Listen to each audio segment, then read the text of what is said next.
first of all, I want to say, Mary was able to testify! Finally. And of course, we wish that they used the opportunity to ask her questions because of her vast knowledge and wisdom around this, both legally and historically. And unfortunately, they did not take advantage of the opportunity, but they heard the information, and that was on the public record, and it can be accessed on the website, and we're so happy that that happened. So thank you so much, Mary. Thank you very much. Thank you for the opportunity.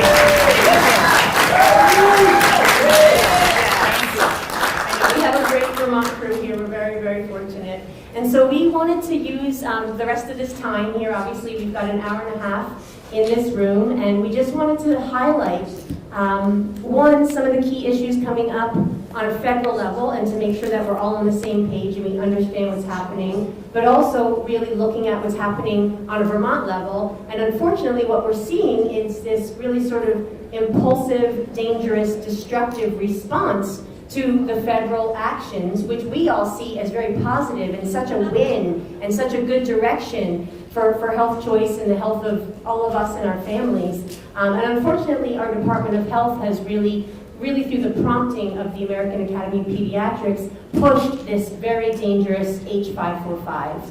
And this is a bill that I think maybe some people are aware of. I don't know how much. It just had passed the House. A few of our really strong, good Republicans who took the time to understand the issue did vote no. It's now in Senate Health and Welfare. I'll come back to that because I do feel that it would be good if people are willing, and if this is your thing, to reach out to the Senate Health and Welfare Committee, and maybe through Vermont Stands Up, we can send an action alert that they slow down and stop and really think about what they're doing. And we'll give you some more talking points on that too, but it would be great if they had sort of a barrage of information and people who are concerned about this bill. And obviously we can have Mary speak to that some more in a bit. So first I just want to have everybody take a moment and introduce themselves on the panel here. So Sandy, do you want to start? You might need to turn the mic on, yes. What, press the button? It's a clicker on the There's side. a clicker here on the side. You just push it up. Is that it? Oh, you gotta push it up. Yeah, there you How go. about now? Yep, perfect. All right. Probably really don't need this.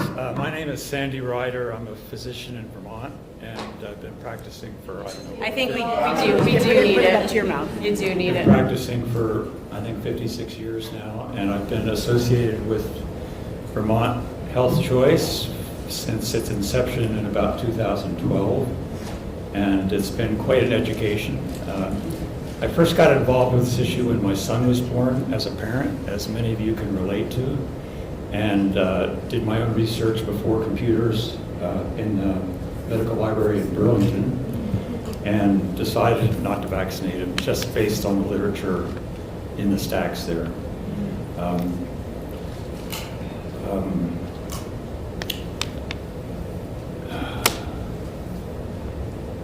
So I'm on the board of Health Choice Vermont and also a founding member of Physicians for Informed Consent, a California-based organization. And I'm happy to be on this panel. I don't have any speeches, but we'll see how this goes. Thank you, Dr. Ryder. That's great. And then Mary, do you mind introducing yourself? We all know who you are, of course, but please. Well, I'm a Vermont lover, and I met Sandy the first time back when the VAX bus came to Burlington, and Dorian and Heather I've worked with through Health Choice as the Vermont team for many, many years. And I am currently at Children's Health Defense. I'm the president and CEO. I was previously the general counsel, but I've been involved in this movement for about 25 years, which is a long time. And as I'm telling people, from that perspective, we're definitely gaining. I am very optimistic. As hard as it still is, I'm very optimistic of where we're going right now. Yes, thank you. And if you guys don't mind, I just saw Representative Nielsen just walked in here, and he's been a true ally. We're very, very grateful for him and all the representatives who will open their hearts and minds to this conversation and believe and support what we're trying to do here. So thank you, Representative Nielsen, and thank you, Mary and Dr. Ryder. And then we also have Vicki, if you want to introduce yourself. Hi, my name is Dr. Vicki Gubenmaster. I'm a chiropractor of 38 years, a Vermonter of 4. I practiced in New Jersey, New York area my entire life. And it's an honor to be here because it's just such a warm, beautiful community. I found my tribe really quickly thanks to Mary. She led me in this direction. And I'm also a chapter leader for Weston A. Price. I'm the New England, Vermont chapter leader for Children's Health Defense. I started MAHA Vermont, so you're all welcome to be part of that. And we have frequent Zoom calls, and I did that to just help us like hold on to our community as things were getting a little crazy after Bobby went with Trump. And it's been really powerful and community building. And the final thing that I'm doing now is the MAHA liaison to chiropractors. So it's been a wild and exciting ride, and it's such an honor to be here. And thank you everyone that's here tonight and that's working with us to help make America healthy again. Right.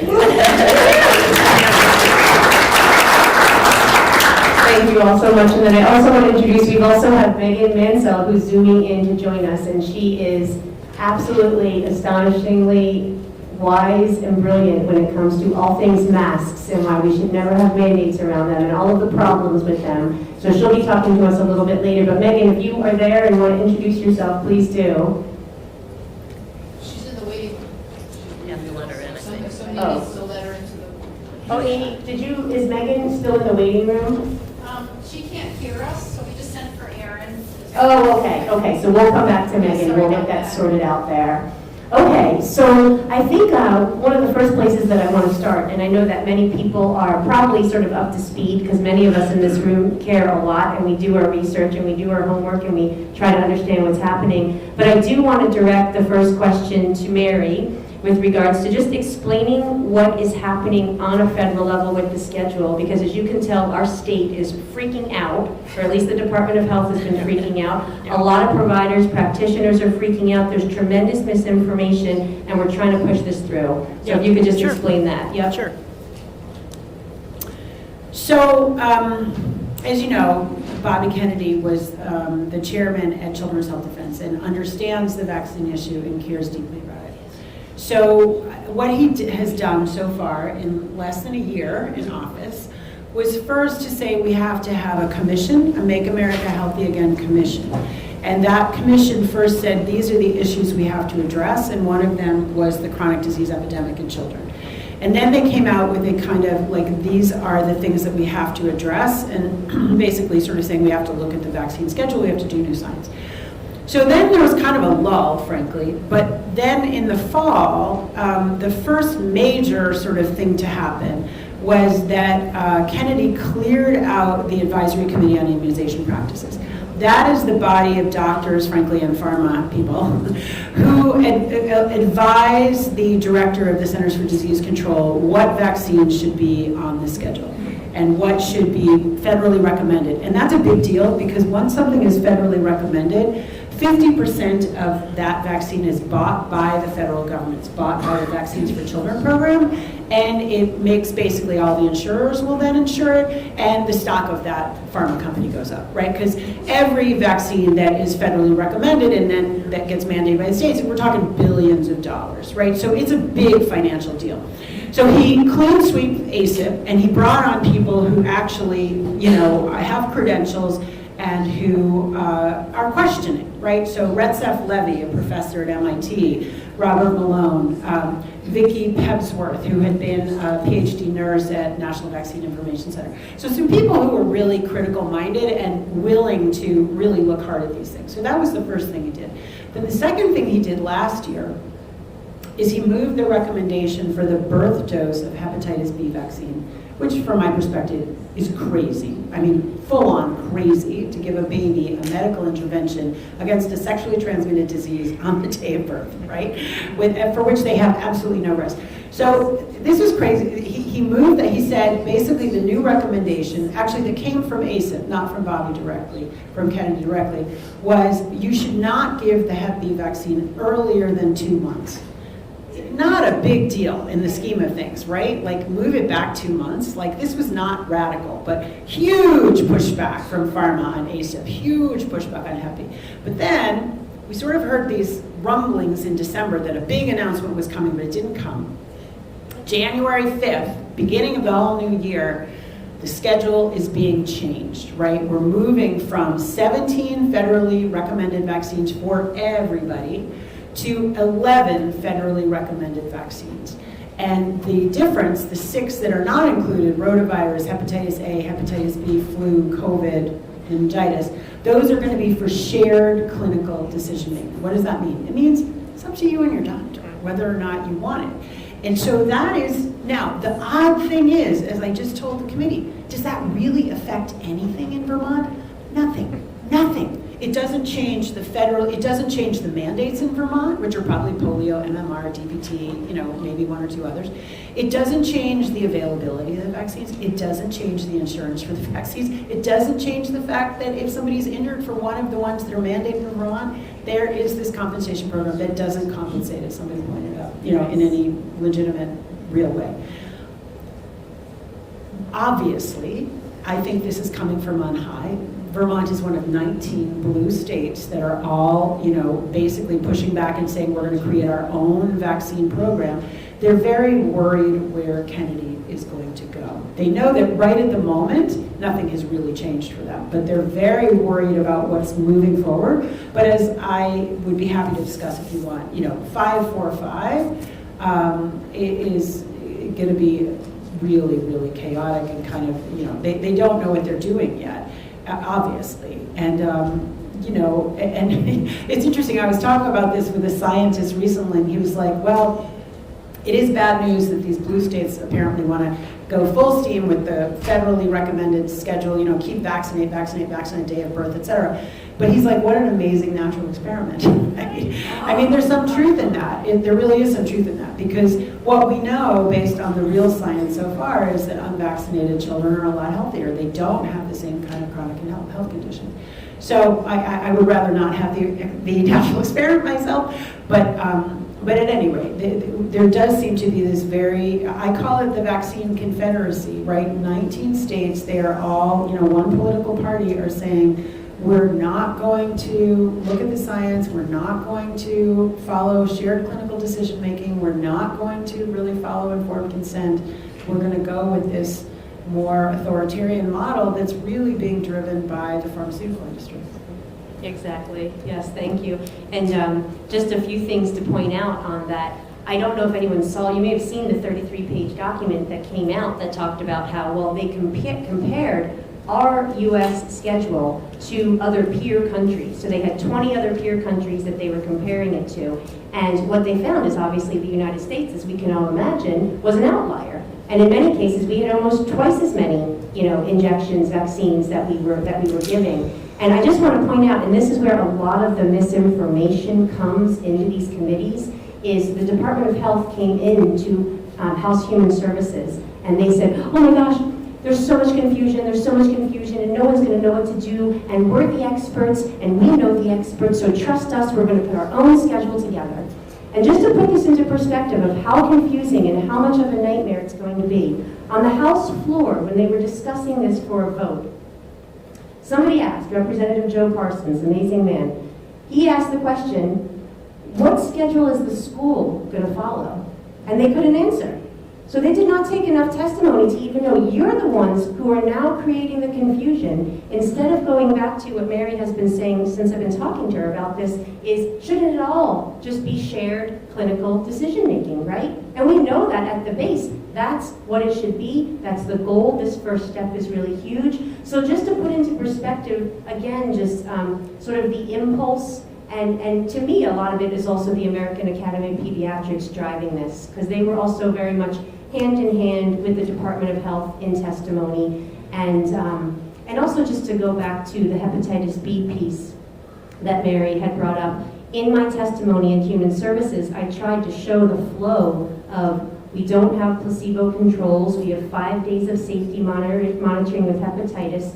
There's been FOIA requests to try to get more evidence of, is there any further safety information? And no, there's not. They received a 1,200-page document at Informed Consent Action Network confirming that no, we have no further clinical safety monitoring that has happened. So obviously I used that to try to point out the fact that this is why these changes are happening. But again, it's kind of a wall. And so hopefully, hearts and minds will open, hopefully we can all work on our representatives, and hopefully we'll get people in there who are elected, who will take the time to understand and to really look at the science and the changes that are happening. And that sort of then also brings me to, I wanted to ask Dr. Ryder, you obviously have been practicing in Vermont for, correct me if I'm wrong, I think 40 years or so, clinical family practice. 55. Oh, sorry. Oh my gosh, I'm way off. Did you hear that? I know. Thank you, Sandy. My goodness, what would we do without him? Wow. So a little off. 55 years. It's amazing. Thank you so much. My goodness. So I guess my question in particular for you is, people are coming to you with questions and oftentimes confusion and trying to make decisions, and how do you help share trusted resources and places where people can go to get good information when they're trying to sort through the mess and what we're hearing in the news and a lot of the propaganda around it? Thanks.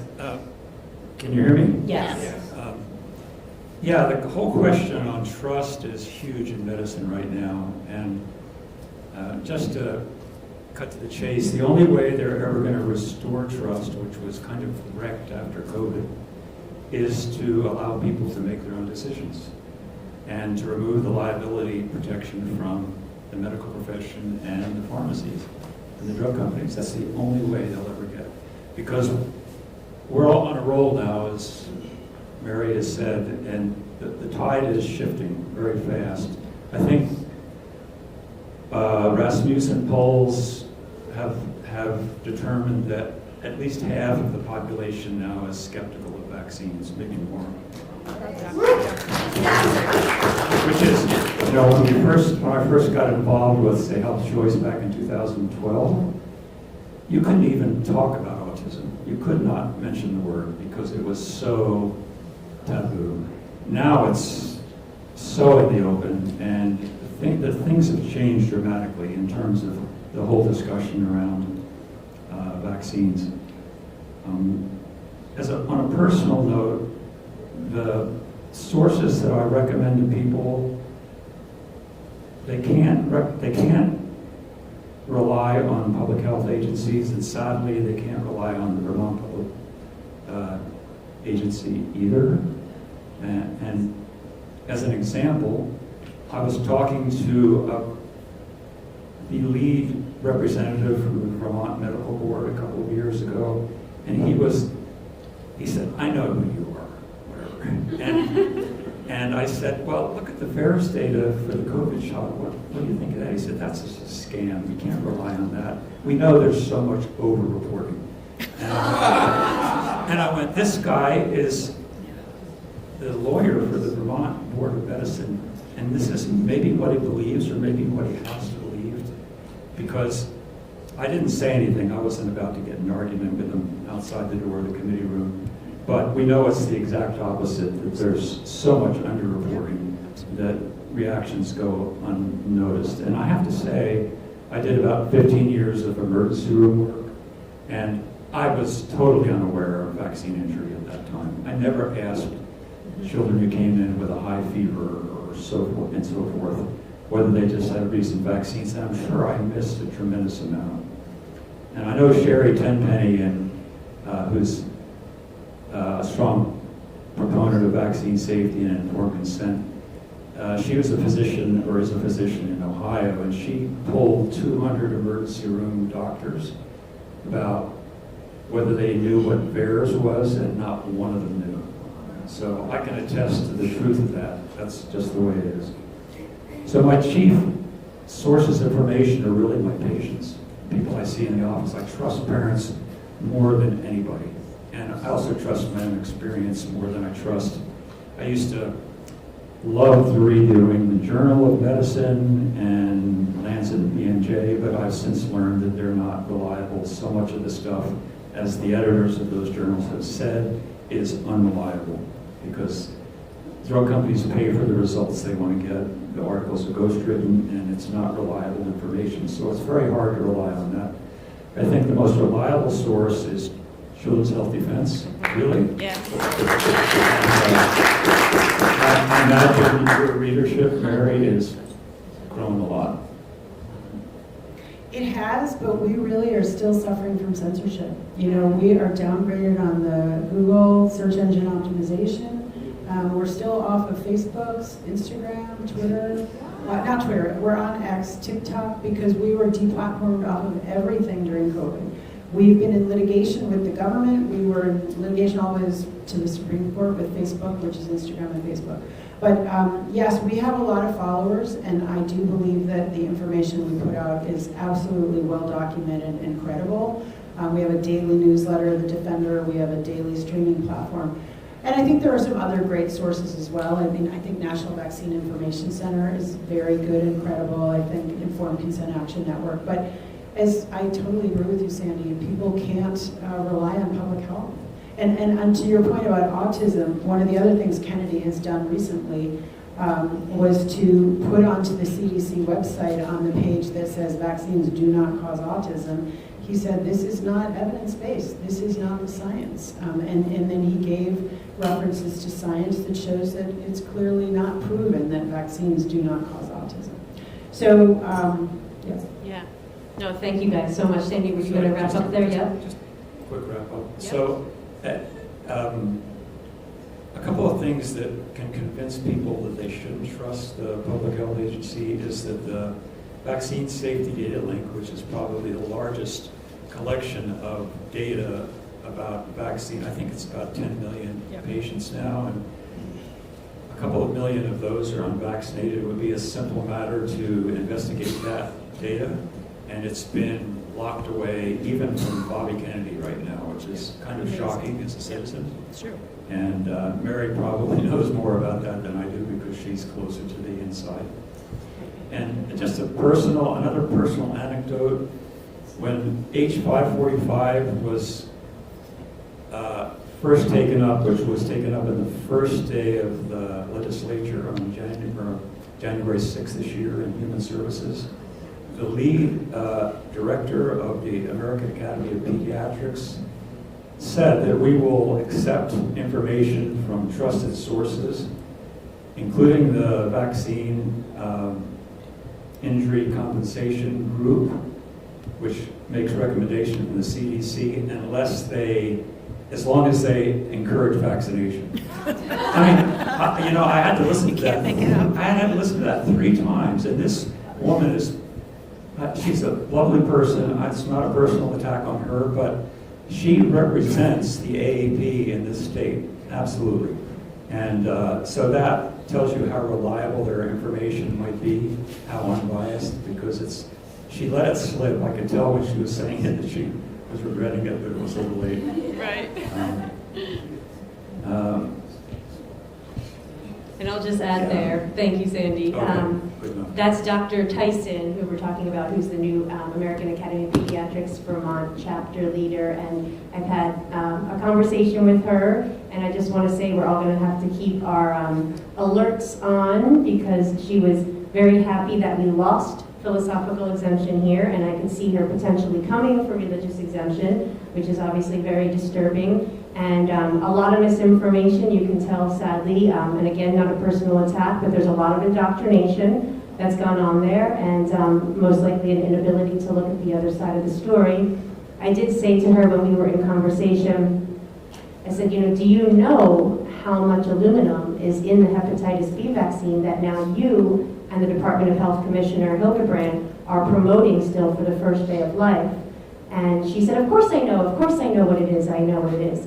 And I said, okay, well then what is it? And she said, well, I don't know, I have to go look at it. And I said, it's 250 micrograms. It's 14 times more than you would be able to give to an 8-pound baby receiving intravenous parenteral nutrition. It's 250 micrograms. And we're talking about, as we said also with your lawsuit, and what you guys are trying to look at is this is a neurotoxin that's replaced mercury, another neurotoxin. So I think most of you guys all in here, I'm sure, are well aware of these pieces, but this is obviously what we're trying to bring forth, and it's going to take a lot of us to try to continue to bring it forth, and that's why it's so good that we can stay connected and have Mary here and do all this work.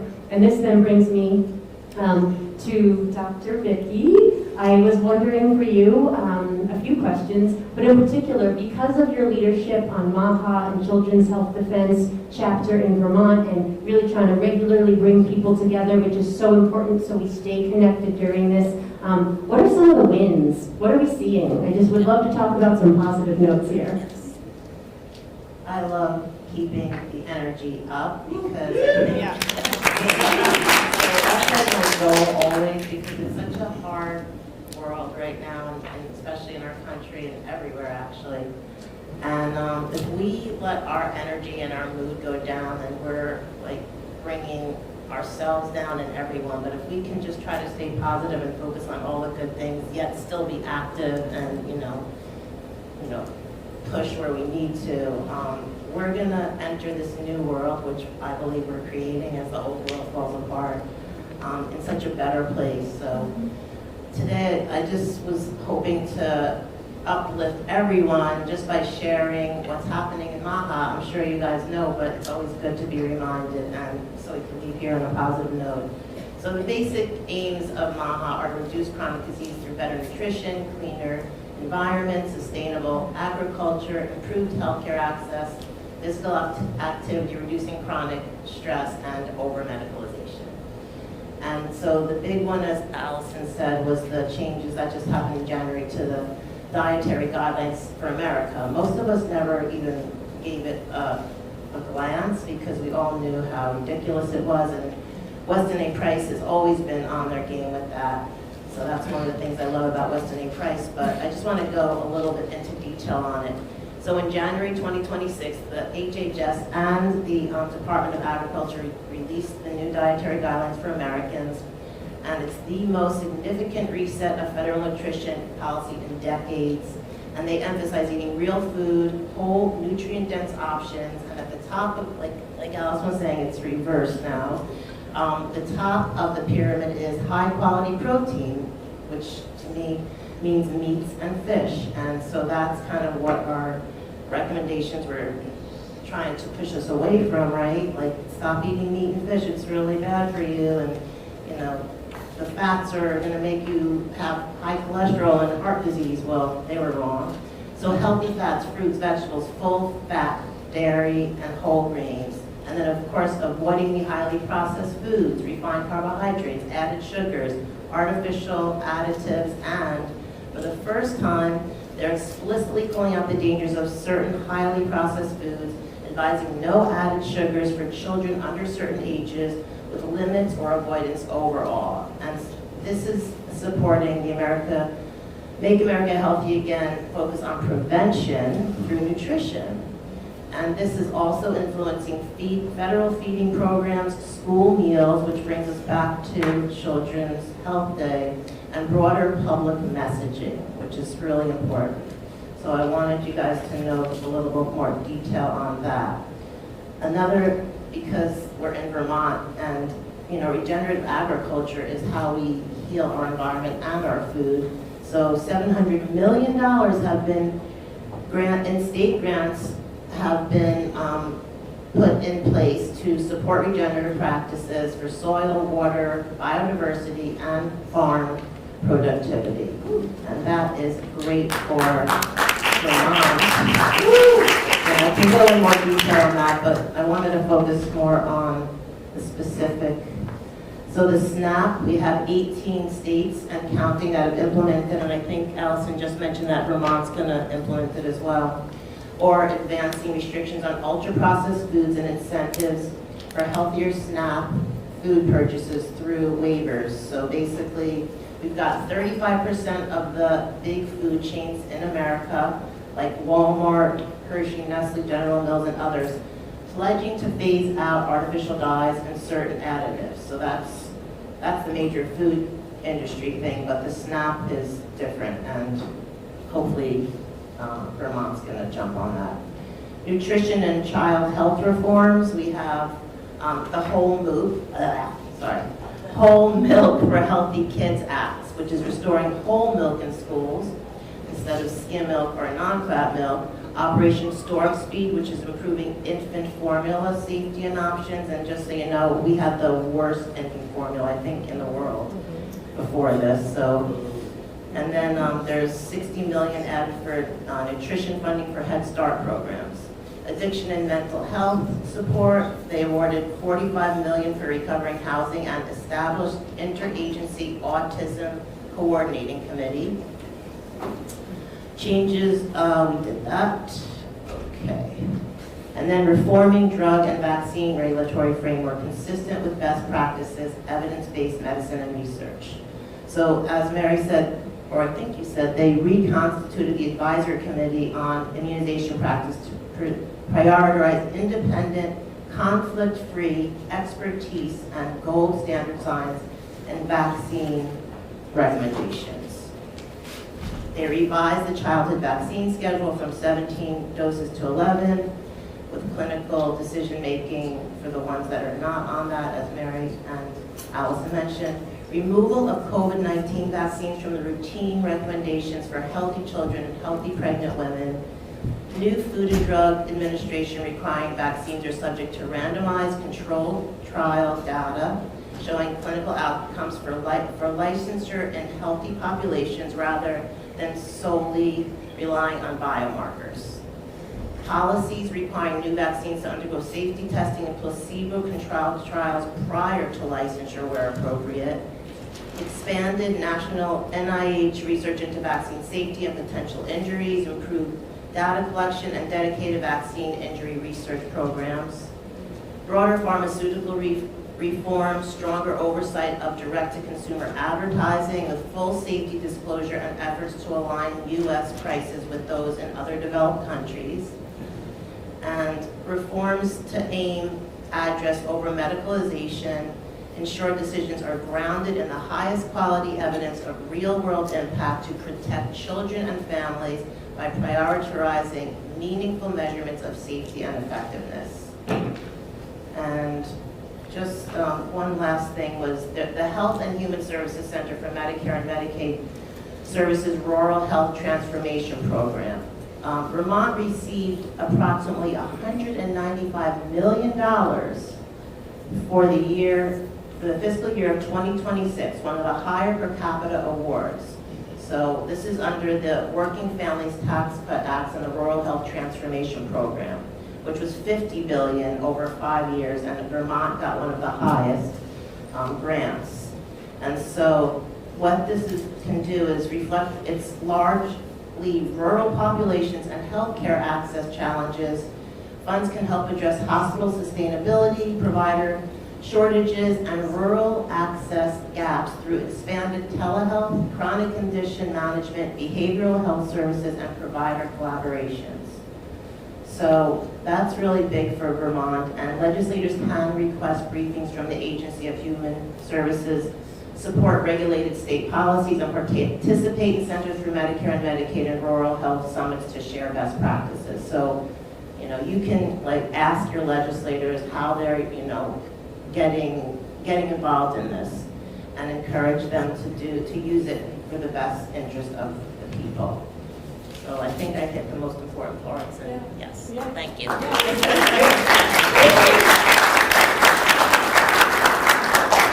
lot of great wins that we have to keep in mind. And I also just want to point out, I can't help it, and I'm sure you guys have probably had this thought, but this is monumental. I mean, obviously, we're living in this time where RFK has taken hold of Health and Human Services and is cleaning it up and cleaning it out and trying his best, step by step, bit by bit, to get the information out there. And we're living in this time. And I can only think that if we're lucky and we keep working on it, that in 100 years down the road, they'll look back, and this will make me get upset, and say, oh my gosh, look what they did. Look at the movement that happened. Look at the changes that happened.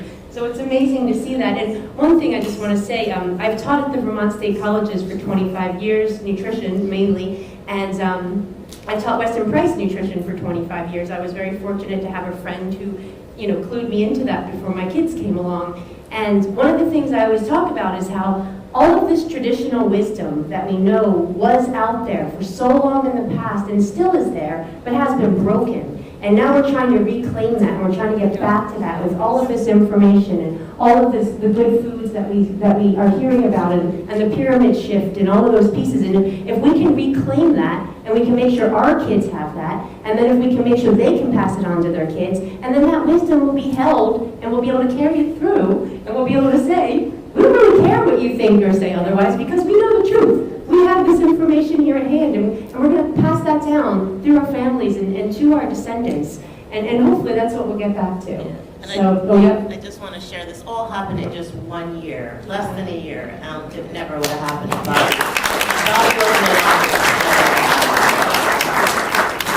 So good, so thank you. Yes, and I was just going to say one other thing here. We've got 20 minutes. I'll do a little bit more, and then we'll take some questions for sure, because I know there's a bunch of questions and info to share. But I also just wanted to see, I always have a bunch of questions for you, Mary, so I'm trying to pick, like, what's the most important here. So the American Academy of Pediatrics lawsuit, I know you talked about it in committee, but not everybody heard it, so it might be good to touch on that. But then whatever is, you're in there, you're in the thick of this all the time, and traveling and coming to places to do this work and spread the word. You're on the front lines. And what is sort of at the top of your mind and heart for the work we can be doing, or the message, or just any guidance that you might offer? So, guidance, what was the first? The first one was if you want to say anything on the AAP Yes. lawsuit, Okay. right? Yes, I do want to talk about the AAP, and then I want to talk about sort of what I think you guys can and are doing and should be doing. So, so we filed a RICO case against the American Academy of Pediatrics. RICO stands for Racketeer Influenced Corrupt Organizations. Okay, so it's a civil lawsuit. But it's an audacious lawsuit, right? Especially because Vermont and 19 states are saying, we're going to build our vaccine schedule on whatever the AAP says, because they're the experts, right? And it's kind of cool because it's in the same period of time that the AAP is suing Bobby Kennedy right now, right? So they're suing him, and there's a hearing a week from Friday, and they're saying that he's violated the Administrative Procedure Act, but we're suing AAP, saying basically they're a front organization for pharma, and they've been knowingly, intentionally lying to parents and to their member pediatricians for decades, knowing that they cannot say with any certainty based on existing science that the vaccine schedule for children has been well tested and that it's safe, and that's what they've been declaring. And we know that they know that that statement is false for a number of reasons, but important ones are that in 2002 and 2013, the Institute of Medicine wrote reports about vaccines because so many families were experiencing vaccine injury, and they thought we better look at this. And they said in 2002-13, we cannot determine if the schedule is safe. There is not science that supports that. What would need to be done is a retrospective study looking at the vaccine safety link that has about 10 million records, as Sandy Reader said. Retrospectively, look at the health of the unvaccinated versus the vaccinated. Well, allegedly, the CDC and the AAP have never done that. I don't believe that for a second. Of course they've gone back and looked, and of course they've seen that unvaccinated children are vastly healthier than vaccinated children. And so what they've been doing instead is kicking the can down the road and suppressing the information, vilifying the pediatricians, gaslighting the public, and saying that groups like Children's Health Defense are Looney Tunes, right? And it worked for a long time. Let's credit where credit's due. You know, it's worked for a long time. But especially during COVID, the emperor has no clothes, right? The experts lied about everything, and the public knows that. And to Mary's point about Rasmussen polls, about half of all Americans know somebody who died or was injured by a COVID shot, right? So again, I don't think the full truth has come out on COVID at all, and that's something that we deeply care about. But I think that people are a lot more skeptical than they were. And so this lawsuit against the AAP is filed in Washington, D.C. It's in federal court. It's going to be, you know, all of pharma is going to come to AAP's rescue, and it's going to be, you know, hard fought. But what we can hope for is that we get support, so we get past the motion to dismiss, right? AAP will definitely say, oh, these people are wacko, just dismiss the complaint. There's nothing here, racketeering, AAP, how could you even allege, right? That's gonna happen, but I believe that we will get past the motion to dismiss. And then we would get into civil discovery, right? And we would get to see the emails that go back and forth.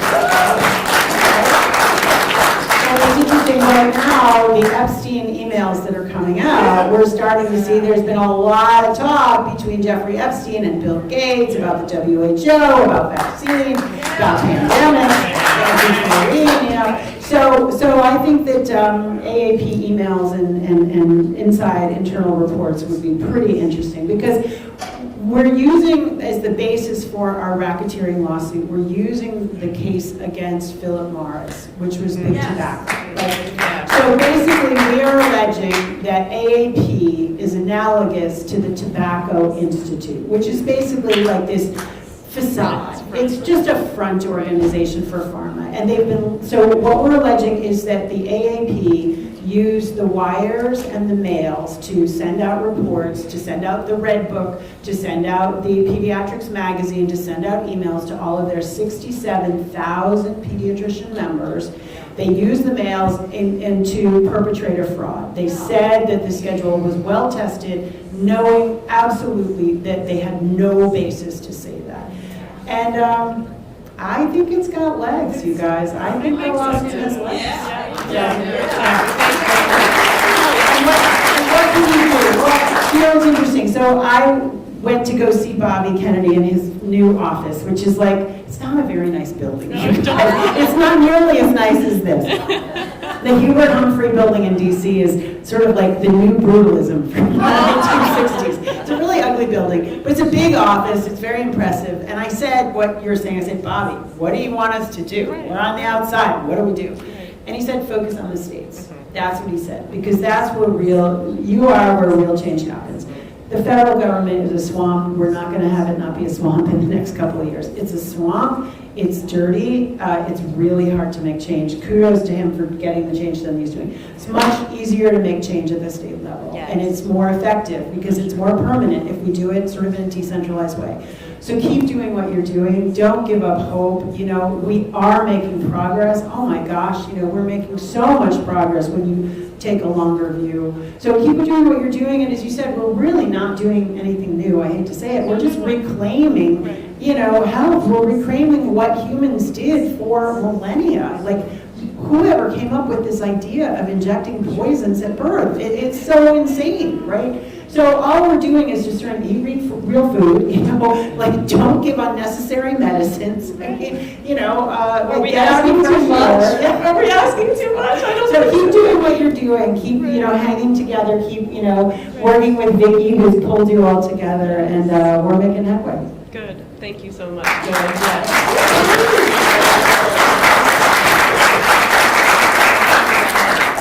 yes. So the other thing I just want to say, just so people have a sense of when you've taken the time, like I'm sure everyone here has, to dive in and really see research and get the information and try our best to understand what has happened and where we go from here. When I did give testimony to House Human Services, one thing that really shocked me and really just hit home, and I want to share it with you because I think it's important to remember, is when I talked about the 1986 National Vaccine Childhood Injury Act and the fact that that gave a liability shield and protected big pharma and administrators of vaccines from being responsible, they didn't even know that. So that's sort of the learning curve that we're at. They were then focused, what do you mean? What are you talking about? That's so wrong. Is there a law to change that? Literally, that's what I was asked. So it's like, okay, there's some federal action, and then also some states are trying to take some action. So just so we also remember to have that compassion and understanding, and even thinking about what you said, Mary, we've got these 67,000 pediatricians who've trusted this AAP, who are, I'm sure, very good people, but haven't really taken the time. And so just having compassion around that as we try to do the work and talk to people, I think is also really important. And I did just want to ask before we get into some questions here, there are, I know, because I saw a few healthcare providers here who do work in Vermont, and I just had a few questions for you. I see Dr. Heather Rice, and is Susie Harris here as well? Susie Harris, yes. And so I just wanted to also ask you, just as providers, healthcare providers in Vermont, if you don't mind, and I think this might work here, is if you want to come up, or if you can talk loud enough, either way. Do you want to come up? And I just want to see if there's a seat there. We can grab a chair. Perfect. Just what you are seeing in your practice with regards to questions around vaccines, injury around vaccines, if you don't mind sharing. I brought some props. Okay, so this is Dr. Heather Rice. Yes, okay. I brought Raggedy Ann. This is my... I can't hear you. Oh wait, you might have to turn it on underneath. Okay. Is it on? Oh yes, Yeah, you're good. okay. Yes, thank you. Can you hear me? Yes, a little closer, a little closer. How about now? Yes. Not sure. Keep going. Can you yeah. hear me? Yes, yes. All right. This is my mother's Raggedy Ann doll. And I don't know if you know the story, but Johnny Gruelle was the father who had created Raggedy Ann back in the early 1900s. And he was inspired by his daughter, Marcella, who was vaccinated against their parents' wishes at school. And she was injured and became floppy like a rag doll. And then he found this in his mother's attic and created the whole thing, but it was all, and his daughter died in 1915. And so a bit of Americana that vaccine injury is not new, and yet so many people don't know about it. I wanted to just say that when you asked me the question to prepare, I realized that since COVID, my malpractice insurer has been giving us special education as chiropractors that we need to be more vigilant in watching for both the results of post-COVID, how COVID has affected people's health, but also how COVID vaccines have affected people's health.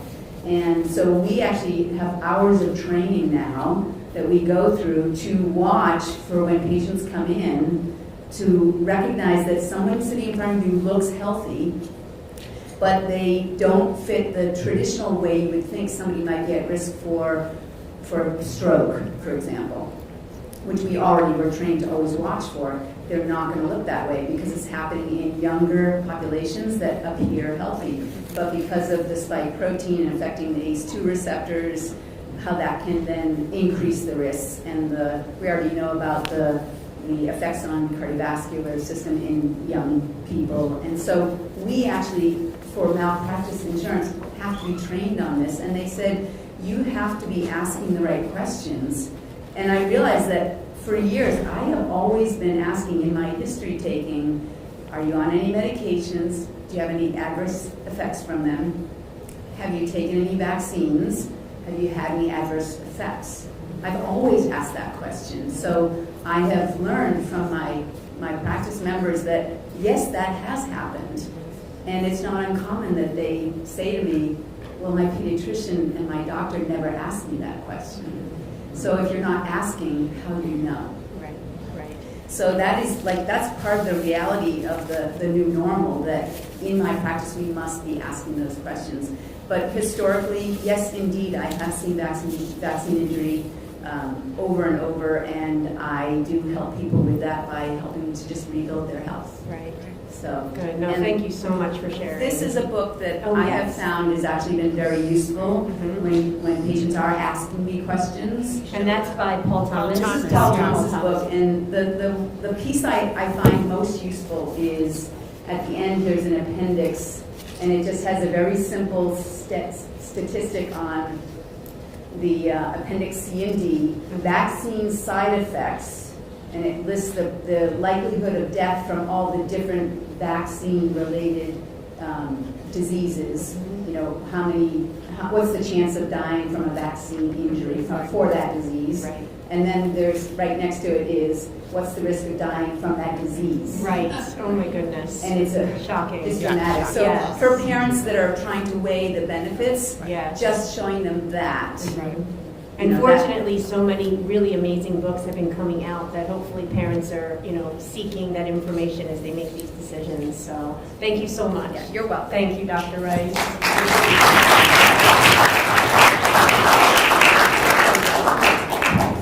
And then Susie, Dr. Harris, thank you for joining us. And what are you seeing? What are you going through in your work? Well, first of all, thank you for asking me to come up and say something. Like anybody else who's been in practice for a while, one of the biggest things I see are, and this is pre-COVID, parents who've had children who had a vaccine injury, who then were gaslit, and I've looked at the pediatric record saying that this parent was claiming that this came from this is not true, and then they're having to kind of slink around under the wire to find a pediatrician that will work with them and let them slow down the schedule or back off something. I've seen children come into my office because I do chiropractic, but I also do a lot of naturopathic work involving, identifying underlying issues that are keeping health from coming around. A lot of that is chemical toxicities and things like that, and I do have a vaccine kit that I use for testing for this stuff. And, children coming in after their 2-month wellness visit, losing eye contact, no longer mimicking sounds, facial expression droops and things like this, and pediatricians telling the mom, well, no, that I'm sure you thought they were mimicking sounds, but they were not. And so to me, the informed consent and the sovereignty to choose is so basic, and I don't understand, I'm very much interested in understanding how it is that it's an oath to first do no harm, and it's also legal informed consent. It's illegal not to give it. As a chiropractor, I have to inform you that 1 in a million chance I could give you a stroke with my neck adjustment. It's extremely rare. I also have to tell you we can break ribs, we can cause disc herniations. It's never happened to me in 26 years, but I still have to tell you. I also have to tell you that if what I'm telling you doesn't jive for you and you'd like to choose something else, I have resources for you to go look at another way. PT, pain management, acupuncture. I could lose my license if I don't tell you that, and then I hurt you. So where is it that the other colleagues of mine are getting away with not having to do that? The parents who've had their kids injured, I've not had anyone not recover in my office, but we don't know about later. Right? Gut health problems, asthma problems, skin problems. Where is their representation? The main thing I've heard them say is they didn't know. They weren't told. It's on the inserts. You're supposed to say, here's the risk, here's the benefit, here's some other options. So for me, I've seen parents have these issues, and not just parents, since COVID, adults coming in with gut problems, this pain across the liver, bile duct, pancreas stuff, the increase in cancer. How many people in here know somebody who died suddenly, unexpectedly? And if you talk about it, you're gaslit and you're made to sound crazy. So I would say, with the work I do, I'm also doing a lot of detoxing the spike proteins for people because I'm seeing mental fog, gut problems, liver enzymes, cardiac issues, all the things we know. And detoxing that stuff and getting people out of some of that issue, but we can't have, it's new, so I really don't know. I'm giving it my best. But I just, mostly families are feeling that know they've had an injury. They're having a hard time now knowing how to find a doctor. Some of them have been discharged from their pediatric offices. And they've also been, if they go to a hospital because the kid hurt themselves and something's going on that they need medical attention, when they answer the question that they're not vaccinated, they get treated very differently. I'm not saying anything new for this crowd, I know. But I just feel I'm so grateful for what we're doing, and I I just am going to stay boots in the ring and keep talking to people and giving them resources, because it's heartbreaking to watch the fallout of not being given informed consent and the sovereignty to choose and the respect of a human being to be in charge of their kid's life with their own body's protection. Right. Thank you so much. Yeah. Thank you. Thank you so much. It is also very comforting, I think, for all of us to know that there are providers on the ground in Vermont who are very tuned in and aware of this and very respectful and wanting to make sure that people do have the information. I work with a family who it literally took them 5 pediatricians before they found one that would respect their wishes around vaccines, and that's just really criminal. I mean, we shouldn't be having that situation, so thank goodness we do have good providers here in Vermont as well. And I just wanted to say, I am going to have to head out at 3 o'clock, and Amy's going to take this on, but I know that there were a few questions. Paul, you had one first? Yeah. Yeah, so this is for you, Mary. This is a political question, of course. Louder, Paul. Oh, okay. Mike. Thank you, Paul. So I saw on a clip the other day, I don't know exactly what it was, but it was President Trump and RFK Jr., and President Trump said something about the midterms. And when I was at the conference in Texas for CHE, you guys were talking a lot about the midterms as well as being like very consequential. And what Trump said was like, Bobby's going to be really important when 2026 midterms come around. And I'm curious to know why. I think we kind of have an idea of some of the stuff we've talked about today, but why do you think that is that President Trump said that? Sure. I want to answer that, and if I could, I want to explain on the issue of like how can it be that they don't give informed consent. Well, you know, I think when Kennedy joined Trump's presidential bid, right, against Harris, Kennedy brought at least 5% of the vote, right? We don't really know. He went from 20 to, something. But I think it's probably like 5% of the vote. And I think that really secured Trump's victory. And so the Maha vote, it's understood at the presidential cabinet level, the Maha vote is a swing vote. It's a very important vote. And so I think that's keeping the agenda going. And I don't know if you've noticed, but Kennedy was speaking in Pennsylvania about a week ago. He's in Tennessee this week. They're clearly putting Bobby out on the campaign trail, which is exciting. And it suggests to me that, as you know, like Trump was out in front of Bobby on the autism conference in the fall. And I forgot to mention that the change on the schedule was the basis for that was a presidential memorandum from December. So I do believe that Trump is really all in overall on what Bobby's doing, particularly within the bureaucracy. And the midterms are going to be consequential. If the Democratic Party takes the House of Representatives, I think there's every indication that Maha is over, right? They've already drawn up articles of impeachment for Kennedy. That's a Democrat has already, pronounced that. And much like with Trump's first term, I mean, they're going to presumably try to impeach Trump. They're going to try to impeach probably all the other cabinet members and just sort of stop the agenda. So the 2026 midterm elections are very consequential. How do we get Bernie to want to make America healthy again? I know. The $1 million question, but Paul's going to take That's a great question. I can't answer that. But I do want to.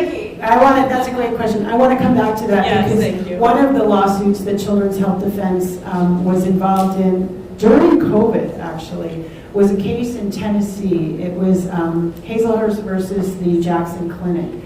And it was about a child whose father, Walt Hazelhurst, was a lawyer and worked at Children's Health Defense, and he had been in the omnibus autism proceeding in the Vaccine Injury Compensation Program and didn't get any compensation. Severely affected young man, but this happened when he was a baby. And this clinic vaccinated him when he'd had an adverse event and when he was sick at the time. And he's severely autoimmune issues, autistic, non-speaker, etc.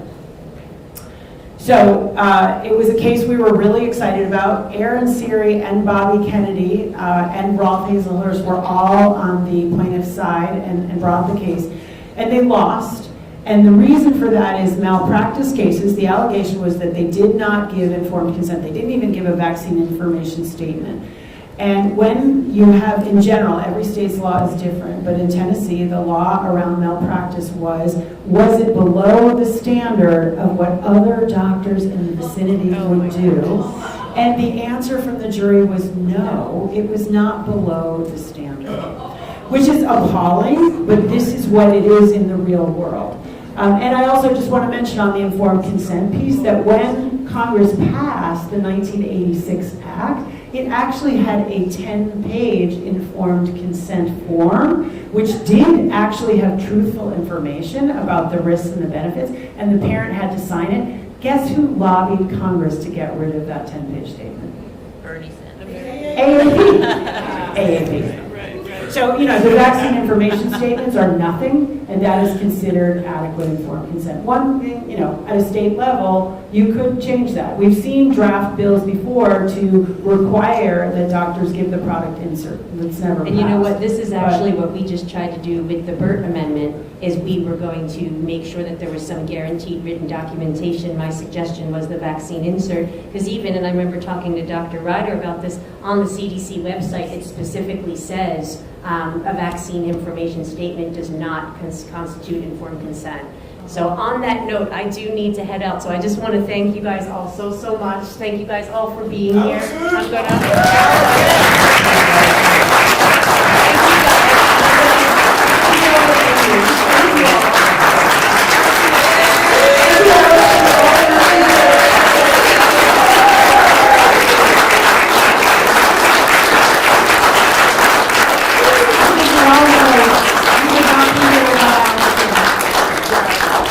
Everybody's so grateful. Thank you guys so much.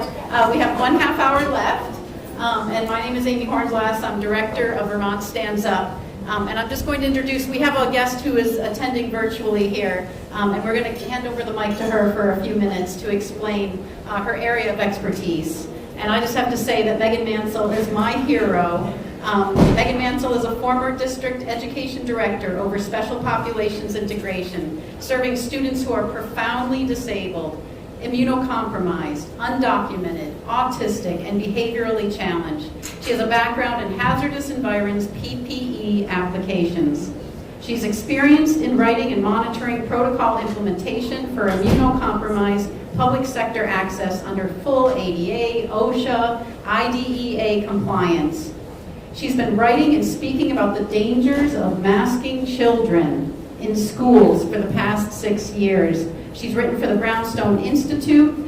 She's written an article entitled Masks Were Unethical by Design. I encourage people to read her writings on the subject. She's also written a book called Accommodating Chaos, Correcting the Course of a Plague of Disinformation, which advises schools on alternatives to masking. And so we invited her here for the Vermont Forum to assess the respiratory hazards of masks, which we held in Burlington in 2023. And the main reason I organized that event was so that Vermonters could hear from Megan. She also was a speaker at the Frontline Doctors Industrial Hygiene Multidisciplinary Support Summit in 2022. And Megan addresses why every mask we see on a child is completely unregulated, untested, unsafe, with zero efficacy, fit, term of wear, or medical clearance standards, zero. And that's a direct quote from Megan. That is my favorite quote in the world. And so thank you for joining us today, Megan. Thank you for having me. I think I was supposed to introduce myself a little, but I think you summed it up. There you go. I wanted to start by saying that this all began with good intentions, because if you know and you spend a lot of time around medically vulnerable and immunocompromised individuals, this may come as second nature to you, but I don't think that's the case for most people. So I really think this started out with people thinking they were helping by jumping on the bandwagon. Well, we need to be doing something and wearing something, covering your face, while everybody else can see that, oh, you're trying to be a part of the solution. The problem with that is we went with some incorrect details about the specific pathogen very early that have now all been proven to be incorrect, instead of exhausting the hierarchy of controls, which means looking at specific mitigation measures for a specific hazard, as is common practice in medical settings, as is common practice in anything requiring PPE in the industrial hygiene world. So at first we were told, okay, well, we need hand sanitizer, and that this will fall in a 6-foot arc, and it's, droplet, and it's a fomite issue. And now we know that's not true. And not only is that not true, but the methods that we push not only instill a false sense of security with those that this was all meant to protect, but it also exacerbates the issue. And I have some photos I like to share every time that I speak with anybody, because I think it's easier if you see it. Like, if you see the person most likely in contact with the novel pathogen breathing a focused plume of their exhale emissions over your testing materials at a test site. Now, you don't see a lot of valve-vented respirators anymore, but they were very common at the beginning of the pandemic, and this was always a particulate behavior issue. So with any pathogen that you're looking to correctly mitigate, you need to know particle size, minimum effective dose, the particle to PFU ratio, which is plaque forming units, how much of the material is actually infectious. You need to know the output by during peak transmissibility of the person who's infected, and the term of viability. Does it remain alive and able to infect somebody on a surface or airborne, and for how long? And what is its method of transmission?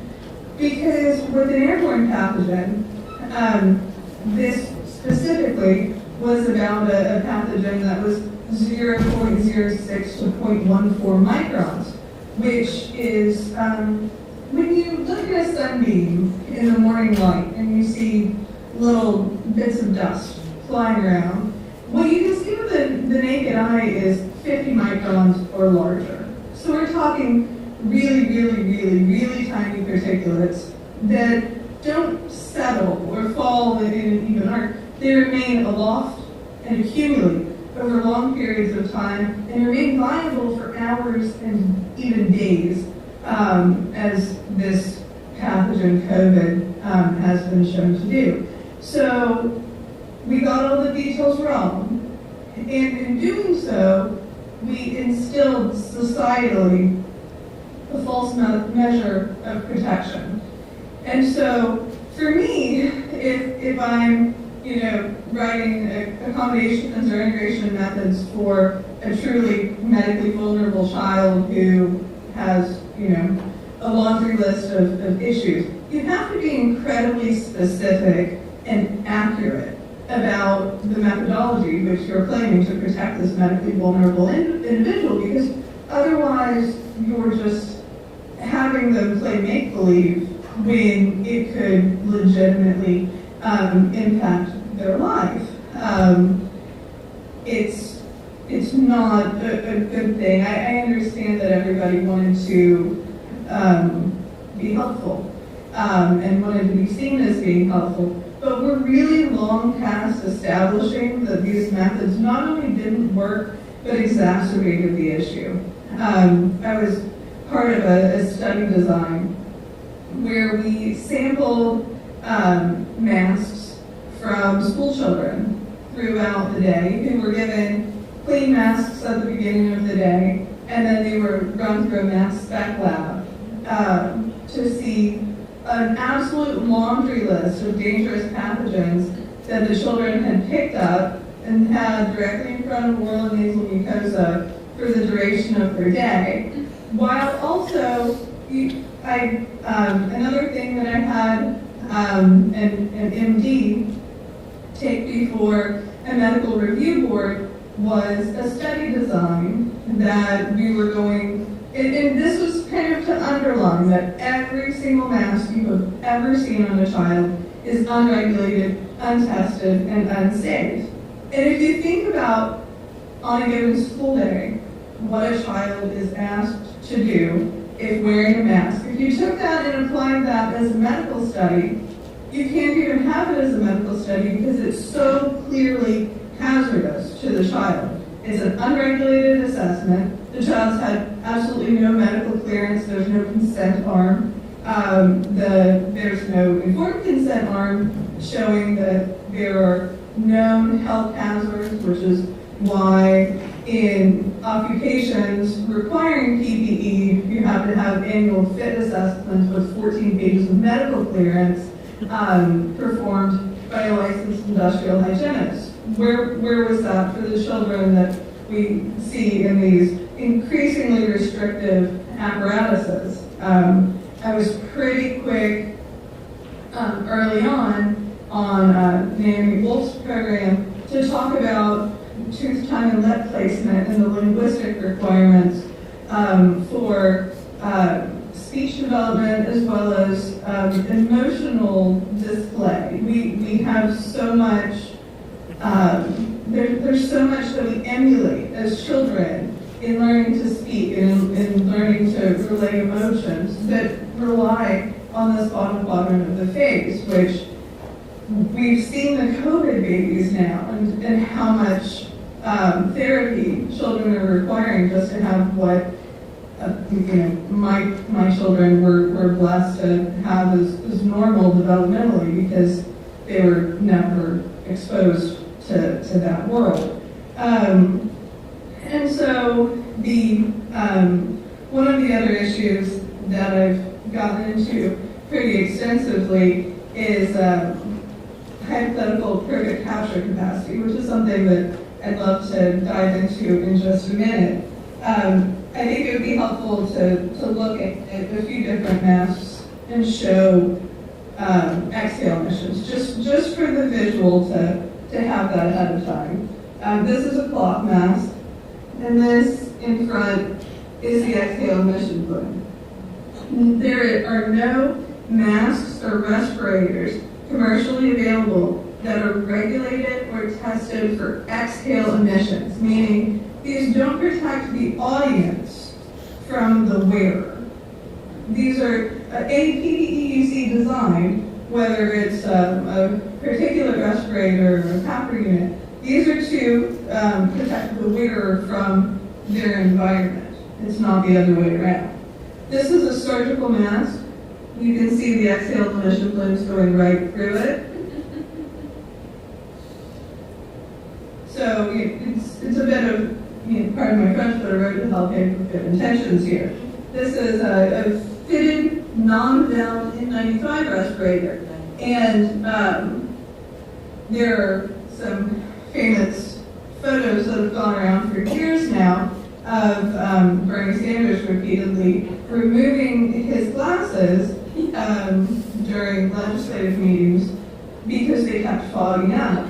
And I'm not saying this to poke anything at anybody. I think it's important for people to understand why you frequently need to remove your glasses if you're wearing a fitted respirator. And it's because your exhale emissions take the path of least resistance. And here, with this type of respirator, it's always through the nose bridge if properly fitted. This gentleman, I think, is important if you think of, we've heard a lot about air travel. And on air travel, you're sitting directly next to somebody. So if he's sitting next to me, I have focused plumes of his exhale emissions being directed in my face.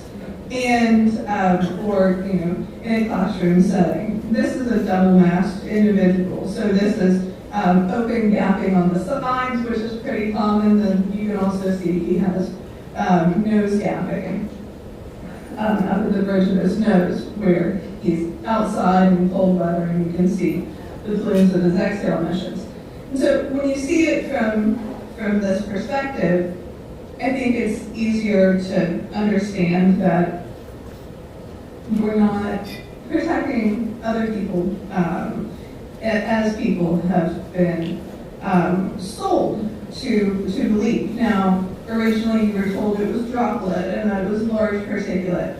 More than 90% of respiratory emissions found to be infectious with matter capable of forming platforming units was in the 0.8 to 0.09 particulate size range, which even in 95s are not at capacity to capture. Then you have the issue of people wanting to discuss electrostatics that are for capturing particulates like dust. Electrostatics in respirators when moist. The other issue is if you think of this is a moisture encapsulated hazard, as are respiratory illnesses. If you go outside and you turn your garden hose on a mist setting, it's pretty easy to understand that you're taking larger particulates and breaking it down into finer matter. And then that matter has different behavior. It has a different trajectory range, it has a different particle size. So when you are emitting wet matter through these masks, and the greater the fit, the greater the pressure that you're creating when you exhale in them, what has been shown many times in subsequent studies is that you're aerosolizing matter that otherwise would have been in larger droplet particulate, and you're taking things that would have fallen in a more predictable, 6 to 10 foot arc, and you're sending it into the atmosphere of something that accumulates over time. And it's really an environmental mitigation issue where it was taught as in a widespread manner as something that was a personal decision and a personal responsibility. We've never expected children to keep their environments sanitary in classrooms, and children are not notoriously sanitary creatures. So we did study their masks. You found, absolutely filthy things like fecal matter, and children are, you're required to wear this. So if you drop it in the bathroom, they just put it right back on their faces. And there have been some really horrific lawsuits that have come out of the practices of what children have been exposed to. Severely disabled children. I helped with accommodations in Wisconsin for a boy who, and there's an article I wrote called Life in a World on Mute. And it's a boy who only spoke sign language and lip read. And nobody in his classroom spoke sign language, and all of his caregivers were masked. All of his peers were masked. So they contacted his parents for two things. For one thing, he was being non-compliant with wearing his mask, but also he was starting to have behavior problems. And that's because he couldn't understand anybody. Nobody could communicate with him, and they were more concerned about him, not wearing a mask than the fact that he was sent to school all day and couldn't understand anybody. Surgical masks came into popularity during the AIDS crisis, as did hand hygiene and hand PPE, largely in dental practices where that started out. And the reason for this is because it's to keep the wearer from getting bodily fluids into their oral, nasal, and ocular mucosa. It's not to keep the audience from the surgeon's emissions. And there have been studies on surgical operating theaters and of wound infection rates for surgeons who wore PPE, masks covering their faces during surgery, and those who didn't. And there's no change in post-operative infections in nosocomial settings for those who didn't wear masks. Thank you so much, Megan. Yes, thank you. And folks listening, the next step that we're going to be working on as Vermont Stands Up, one of the next steps is to encourage the House Committee on Healthcare, which just heard from Mary Holland, to hear from Megan Mansell, because we have our mask bill 393 sitting on their wall. So if you guys can help me encourage them.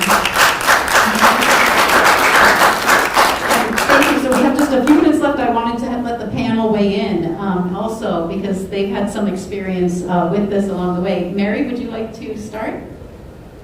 Well, that's a great presentation. We also brought lawsuits against the mask mandates. I mean, they're outrageous. It's just outrageous, really. And I would love to see some prohibitions against future mask mandates. So I definitely support this bill. Well, it's hard to add anything to what you've already said. In my own practice, wrote I don't know how many exemptions for mask mandates, and some were accepted, some were not. But yeah, I understand the problems with masks for sure. They've never been shown to be safe. They don't protect against aerosolized tiny particles. It's such a stupid issue, really, in my opinion. You just have to read the package insert with the mask that tell you it doesn't work. So. Hi. When I was working during COVID and with my patients, and we were, I think as chiropractors, we had to mask, right? I don't even remember. I try to block that out of my mind. And I'm a really good not follower of things that I think are stupid. So I just remember letting my patients, when they came in, I let them, when the door was closed, masks are optional. You want to wear them, wear them. If you want me to wear them, wear them. But no matter what, I could not work on my patients because I couldn't breathe. And I felt like I was going to faint when I was working on them. So luckily, when they were face down, I just did not wear them.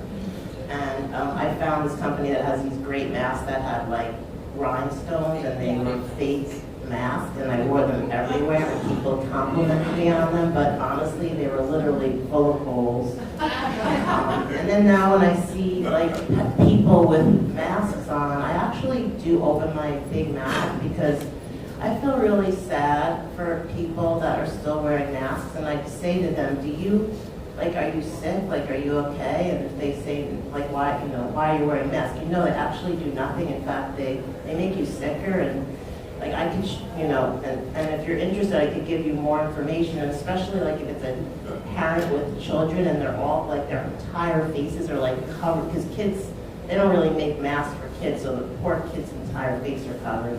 And these are the same people that now, these young people, you see them, some of them, they're this is their security blanket at this point. And it's such a shame for me to see that, because that's just not a kind of life that you want to live. And God knows what's breeding under those masks, and when they're wearing them every day, their skin problems and just their health in general. So yeah, masks are absolutely, and from what I understand, viruses, if you believe in viruses, they're so tiny, they go through that ridiculous.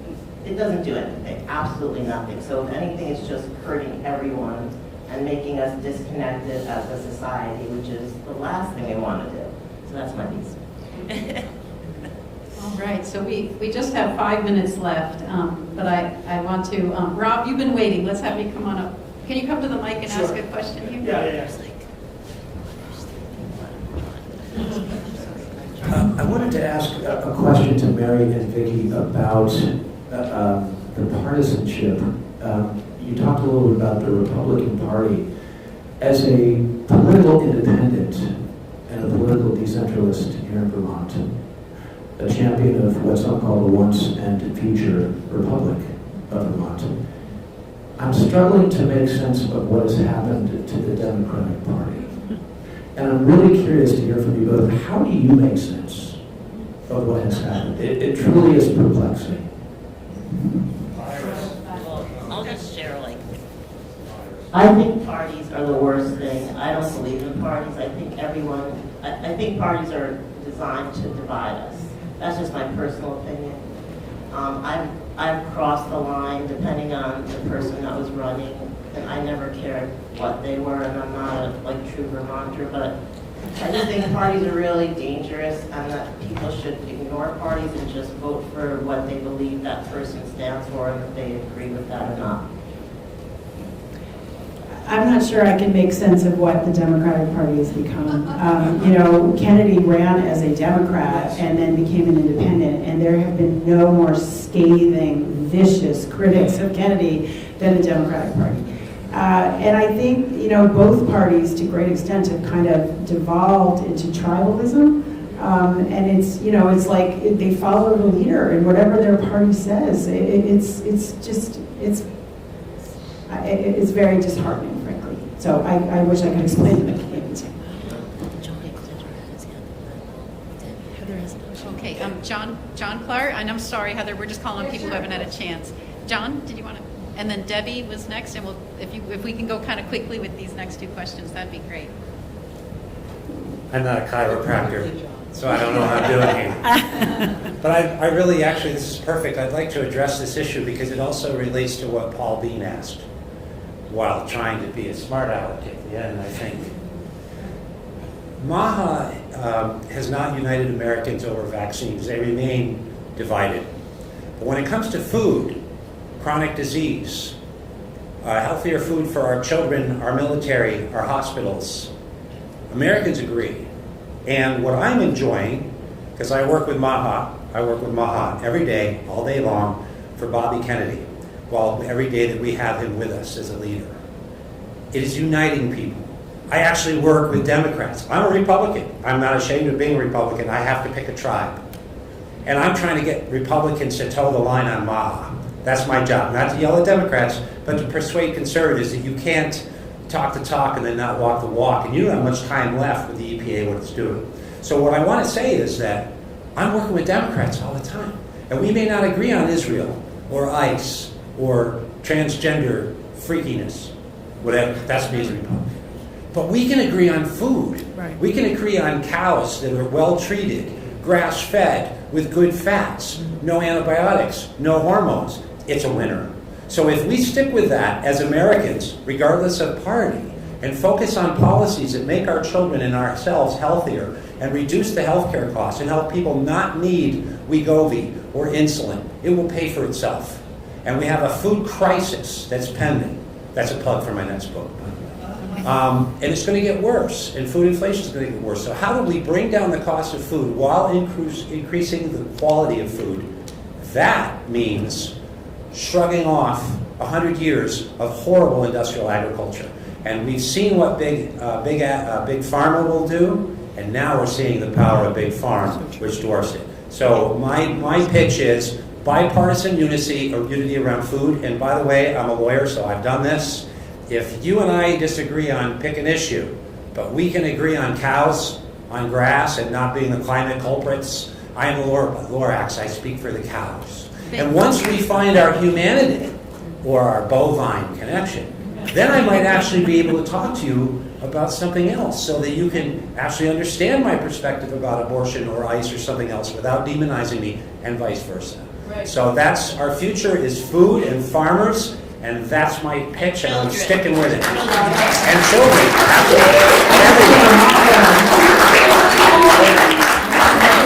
and thank you, Megan, and thank you, Mary Holland, so much for finding time for little old Vermont, the little brave state. Yes, thank you. Thank you. What's your name? Because I was hoping to read your work. You sound interesting.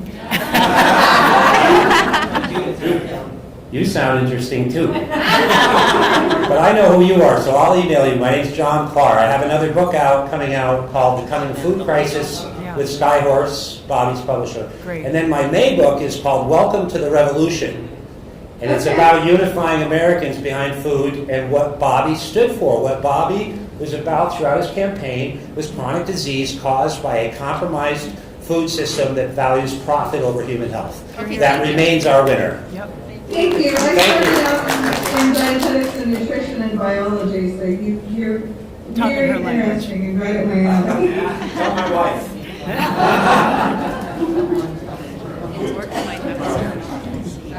Yeah, go ahead. So I know today is about vaccines and toxins and everything. One toxin has not been mentioned, and I just really want to ask a quick question about it. Yeah, closer to the mic.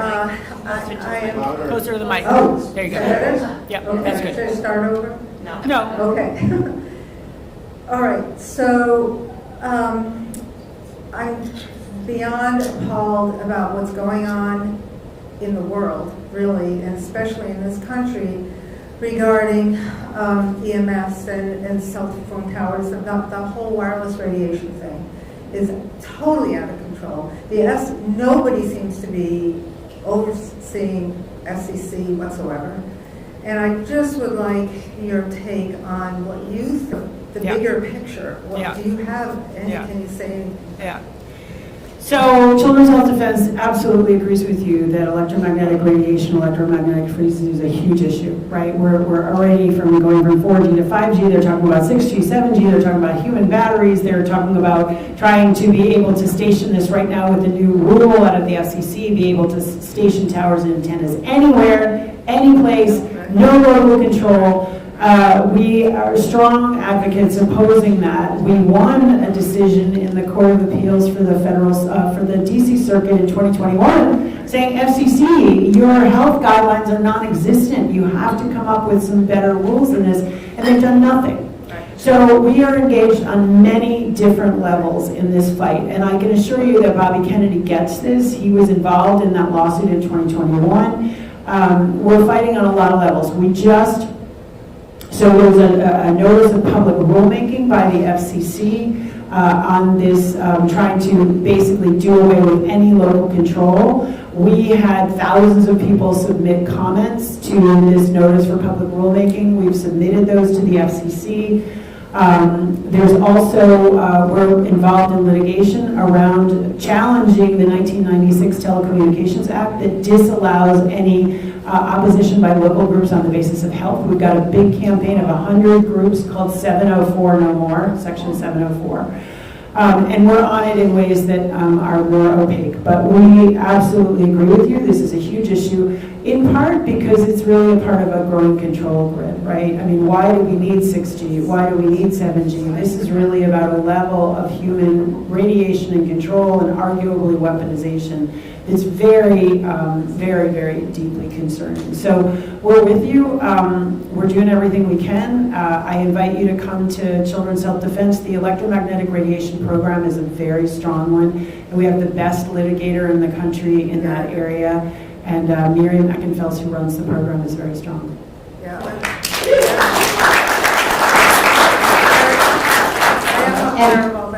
I just want to hear from you. Do you have, from everything that CHD is doing and from what you know, do you have any hope that somehow that's going to change somehow? That's what I want to Absolutely. I couldn't do my job if I didn't have hope. But think about it. 2 years ago, could we ever have imagined that Bobby Kennedy would be Secretary of HHS? Could we have imagined 2 years ago that the childhood vaccine schedule would be reduced? I mean, I think we have to we don't know how it's going to happen, but common sense will prevail eventually. If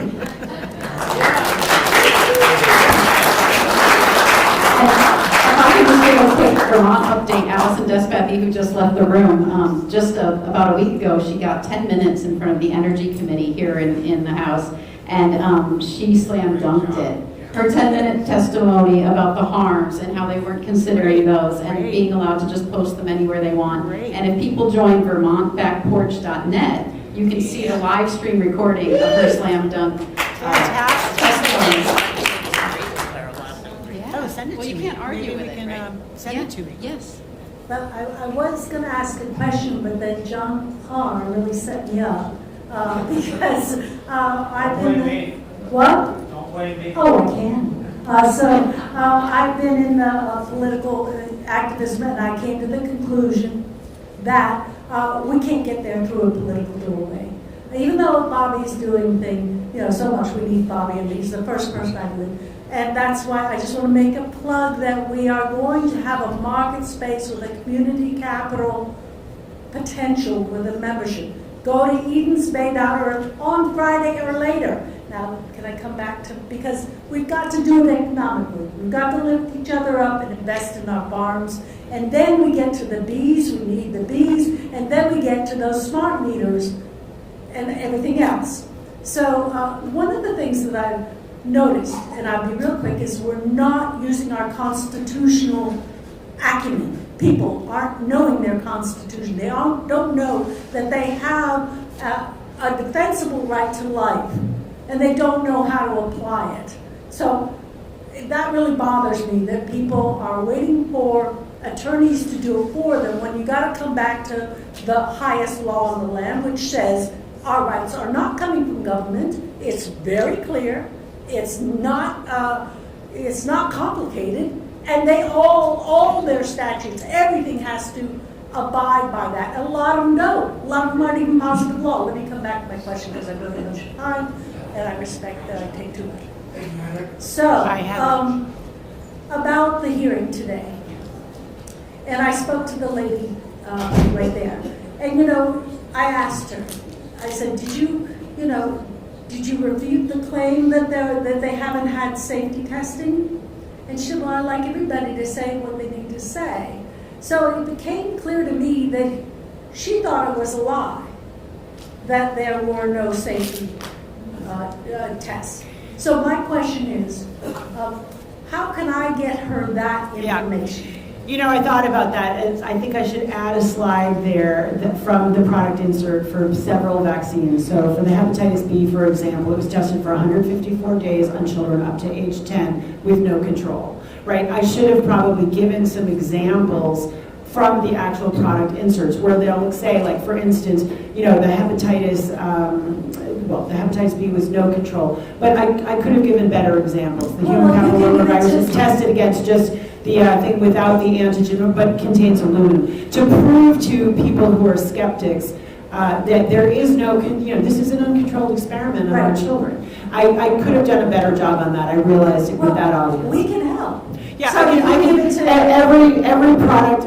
You don't need any help. Just go to a product insert for the measles, mumps, rubella vaccine. Go to the product insert. Just look on the internet. Hepatitis B, and you'll find the brand names, and you'll pull them up, and you'll read the fine print. I think it's section 6 about the clinical trials, and you will see in black and white there was no control, or the control was another older vaccine, or the control was it was the same solution without the antigen.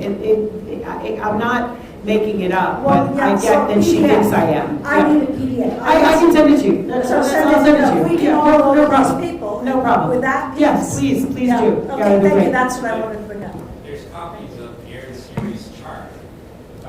The chart is great, but I think what she's looking for is something that they would find credible. They're not going to find the ICANN chart credible, but they are going to see if I send them 5 or 10 and look up the rest, just the product inserts from the pharmaceutical company to the FDA that says this was our clinical trial. It's all out there in black and white. Yeah, Rob. I just wanted to mention one more resource. And Mary, maybe you could speak to the new film from ICANN about the Henry Ford study. I just watched it. Yeah, it's good. Yesterday. It's very powerful.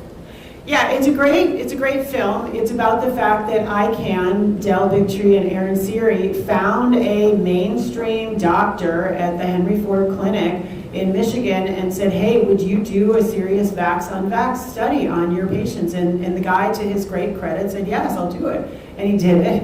And then the results showed what we would expect them to show, is that the unvaccinated children were much healthier. And so he basically, although Zervos had promised them at the outside, I will publish the results, he would not publish them because correctly he understood that it would be the end of his career, much like it was the end of the career for all of these doctors who've spoken out. So he didn't publish it. So it was brought to the attention of Senator Ron Johnson. Senator Ron Johnson, in a recent hearing, made that study public.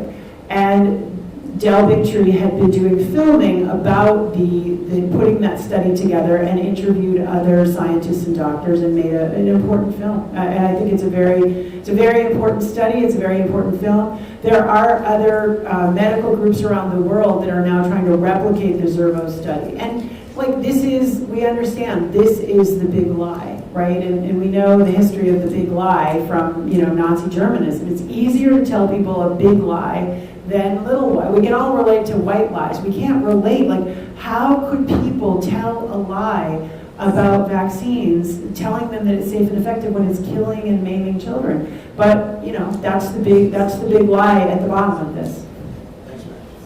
Right. Oh, go ahead, Diane, last question. Very quick. I so appreciate all of what everybody's been doing and saying today. When I came out of that meeting, the earlier meeting, and saw that people were not making eye contact with you, Mary, they had no questions to ask you, and they saw all of us around lining the room, and I thought to myself, they're not going to listen. They're not listening. Or perhaps they're listening, but the bond of loyalty to the party line, to the trance, whatever you want to call it, is so powerful. Yeah. So to the point, the suggestion is that we now go to the Senate and work our committees there. I have no idea how to approach senators with any more clarity than what you provided. I can't imagine being more clear, more concise, more precise, more professional. But if you can't elicit some interest, what can the rest of us do?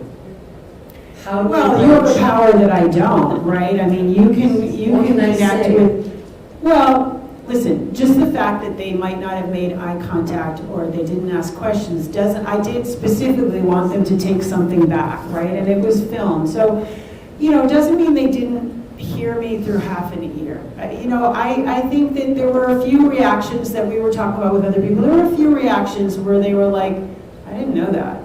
I could see from their facial expressions like, oh my God, right? Like 90% of the budget is chronic disease, right? 7% of the kids in Vermont have asthma, 12% are obese. Like, I could see a few times, like, I got through to people.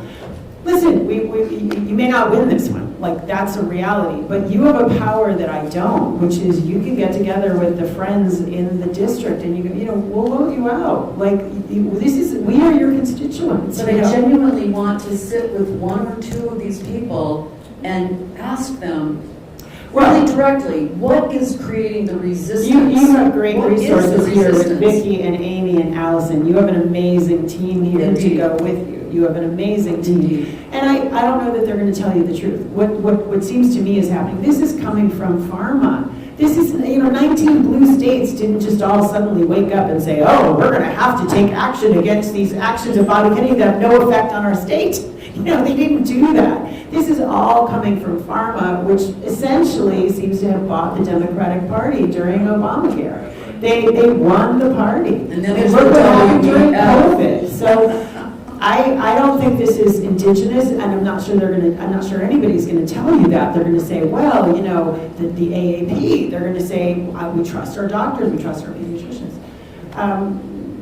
We have to take the long view. We have to, what's the alternative? Right, what's the alternative? I agree. And I will do it. And anybody who has any ideas about, and I love what you said, John, about, and I think this is true, to look for what we know we agree on, because we've got to do an end run around the sort of paralyzed, frozen state. And I've thought about using the food analogy actually in the vaccine space. You could try this, but it's like if we gave seafood to 1,000 people, one person in there might be allergic to seafood, right?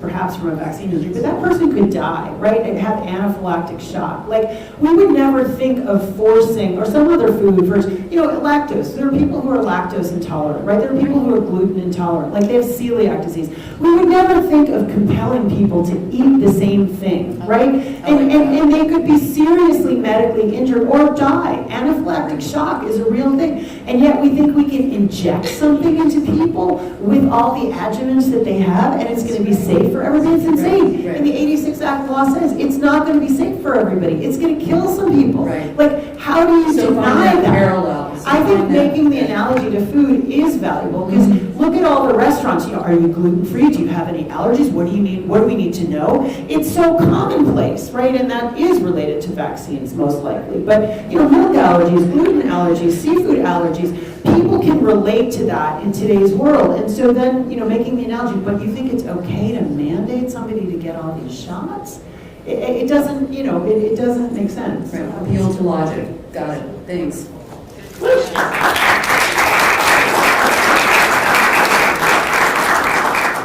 And folks, just remember that Mary was at the table today. You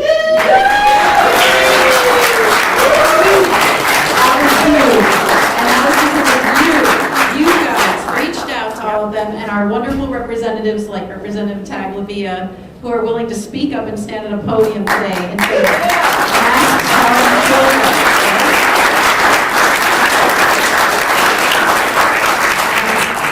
Something I realized lately is nobody has ever told the truth to get rich or to keep their job.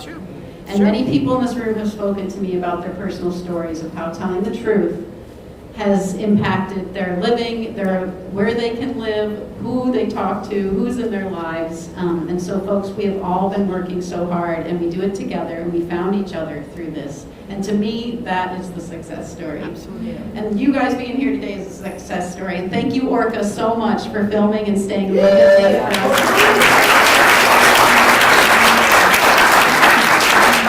Hello to PhD TV out there in Tessa, who made this happen on international internet. So thank you folks for coming today. Stay in touch, there's more to come. Thank you.